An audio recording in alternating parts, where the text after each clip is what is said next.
Assalamualaikum warahmatullahi wabarakatuh. Sahabat soleh beriman, selain Ali, Abu Thalib mempunyai seorang anak yang kegigihannya dalam membela Islam tak diragukan lagi. Ia rela kehilangan tangannya demi mempertahankan bendera Islam untuk tidak jatuh ke tanah. Siapa lagi kalau bukan Sayyidina Ja'far bin Abi Thalib. Sebelum melanjutkan kisahnya, ada baiknya untuk menekan tombol subscribe, like, share, komen, serta menyalakan loncengnya untuk tak ketinggalan kisah Islami selanjutnya. Namanya adalah Ja'far bin Abi Thalib, sepupu dari Rasulullah dan kakak dari Sayyidina Ali bin Abi Thalib. Abi Thalib termasuk bangsawan Quraisy dan mempunyai kedudukan terpandang dalam masyarakat. Namun kehidupannya susah dan tanggungannya banyak. Ia pernah mengalami keadaan sangat kritis saat kemarau panjang. Tanaman mati karena kekeringan dan banyak orang terpaksa memakan bangkai. Di saat paceklik seperti ini, biasanya tidak ada yang menaruh perhatian untuk meringankan beban Abu Thalib di kalangan Bani Hashim selain Abbas bin Abdul Muthalib dan Nabi Muhammad bin Abdullah. Rasulullah berkata kepada Abbas, "Wahai paman, saudara paman memiliki tanggungan yang sangat banyak. Sebagaimana yang paman saksikan, seluruh masyarakat kini sedang ditimpa musibah berupa kemarau panjang dan paceklik yang mengakibatkan banyak orang kelaparan. Marilah kita pergi ke rumah Abu Thalib, saudara paman. Kita ambil alih sebagian tanggungannya untuk meringankan beban keluarganya. Aku mengambil anaknya seorang dan paman mengambil pula anaknya yang lain. Agaknya dengan begitu cukup besar artinya untuk meringankan bebannya." Abbas bin Abdul Muthalib berkata, "Usulmu sangat bagus. Engkau betul-betul membangunkanku untuk kebajikan. Marilah kita pergi." Mereka pun pergi ke rumah Abu Thalib, lalu berkata, "Kami datang hendak meringankan beban Anda yang berat. Izinkanlah kami membawa sebagian anak-anakmu tinggal bersama kami sampai masa sulit yang mencekam seluruh masyarakat ini reda kembali." Abu Thalib berkata, "Boleh saja, asal kalian tidak membawa Aqil." Aqil adalah anak laki-laki Abu Thalib yang tertua. Nabi Muhammad bin Abdullah mengambil Ali bin Abi Thalib lalu digabungkannya dengan keluarganya. Sedangkan Abbas bin Abdul Muthalib membawa Ja'far bin Abi Thalib dan digabungkannya pula dalam keluarganya. Ali tetap tinggal bersama Nabi Muhammad bin Abdullah sampai Allah mengutus Nabi Muhammad menjadi Rasul dengan agama yang hak.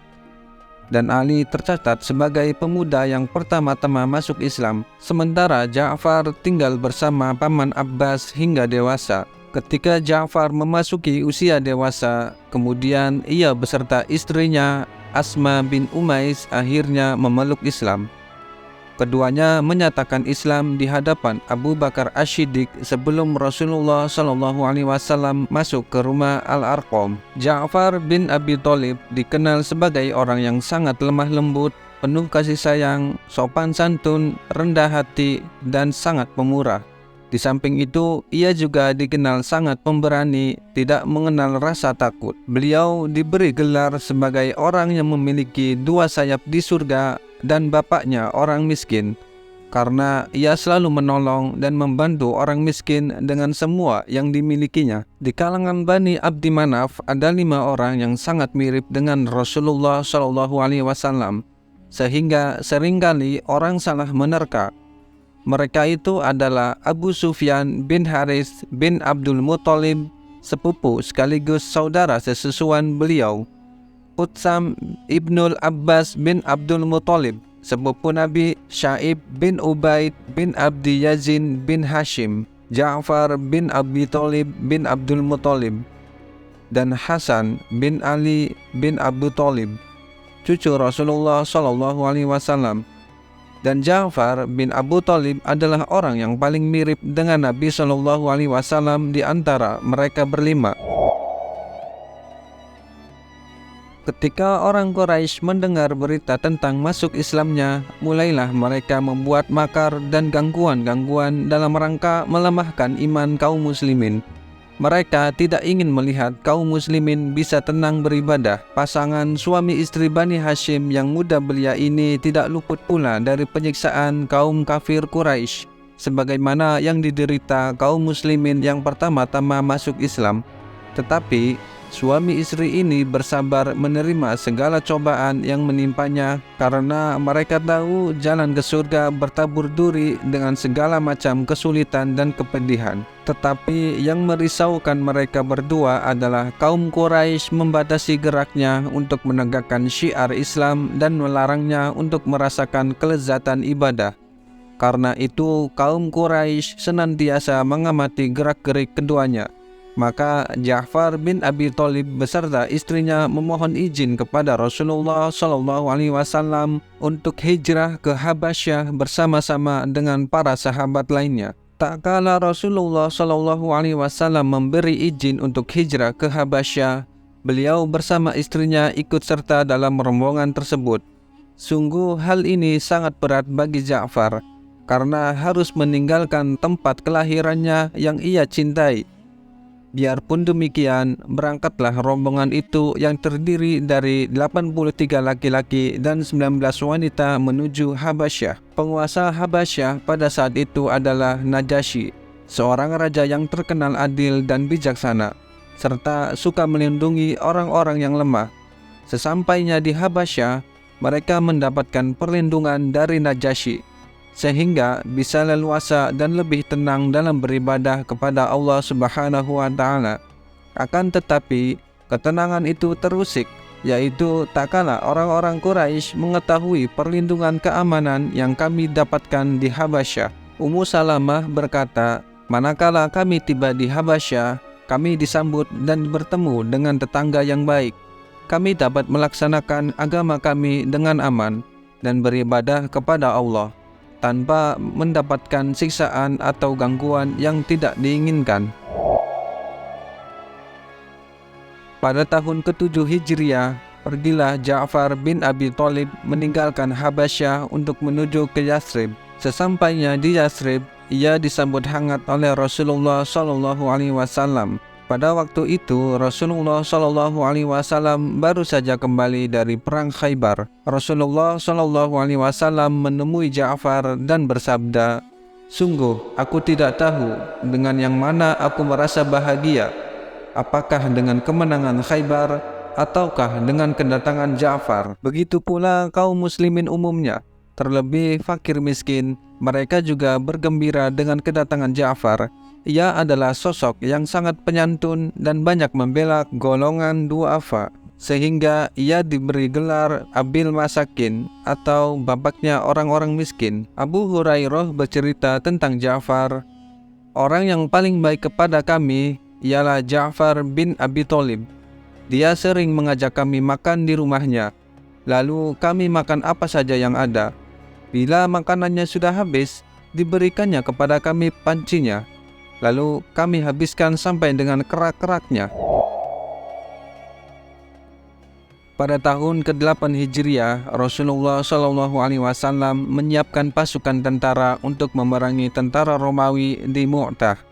Beliau mengangkat Zaid bin Harithah menjadi komandan pasukan. Rasulullah berpesan, jika Zaid gugur atau cedera, komandan digantikan Ja'far bin Abi Thalib.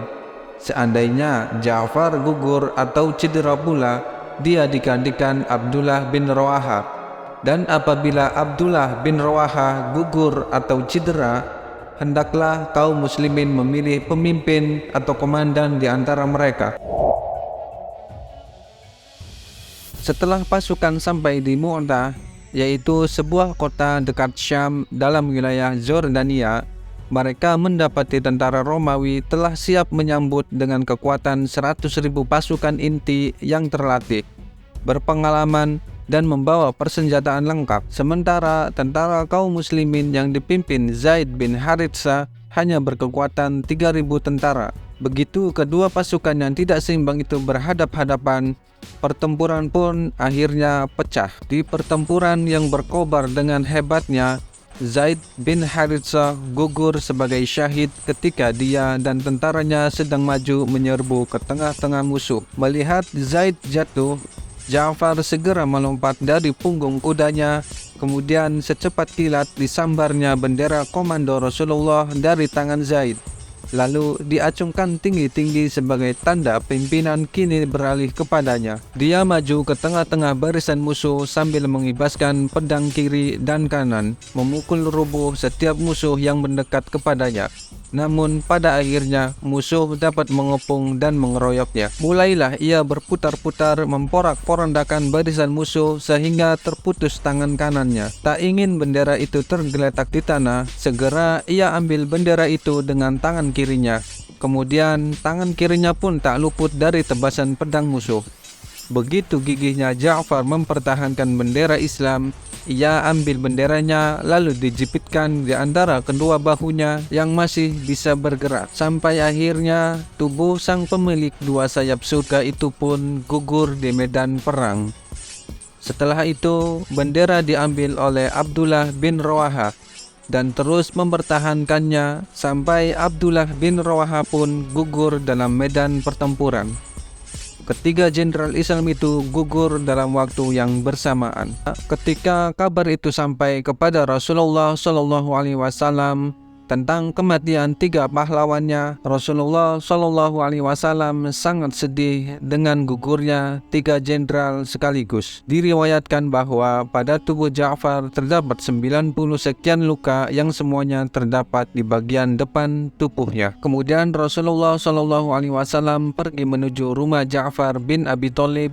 Beliau mendapatkan Asma, istri dari Ja'far, sudah membuat roti dan memandikan anaknya untuk menyambut kepulangan sang ayah. Asma menuturkan, ketika Rasulullah SAW menemui kami, aku mendapatkan wajah beliau SAW sangat sedih.